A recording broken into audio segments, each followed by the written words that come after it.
నమస్తే, welcome to yoyo TV. Polling కు ముందే బీఆర్ఎస్ కు షాక్ ఇవ్వాలని, తమతో టచ్ లోనున్న ఎమ్మెల్యేలు ఎమ్మెల్సీలను పార్టీలో చేర్చుకోవాలని కాంగ్రెస్ భావిస్తోందన్న చర్చ హాట్ టాపిక్ అవుతోంది.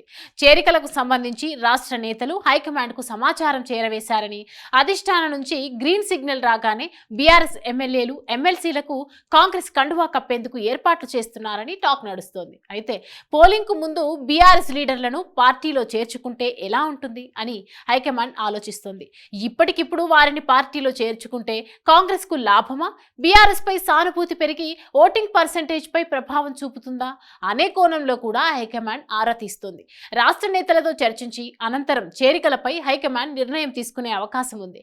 తాజాగా కాంగ్రెస్ లో చేరేందుకు ఆసక్తిగా ఉన్న ఎమ్మెల్యేలు ఎమ్మెల్సీలు ఎవరనే చర్చ మొదలైంది. ఉత్తర తెలంగాణకు చెందిన 3 ఎమ్మెల్సీలు, గ్రేటర్ హైదరాబాద్ కు చెందిన 1-2 ఎమ్మెల్యేలు ఉన్నట్లు గాంధీ భవన్ వర్గాల్లో ప్రచారం జరుగుతోంది.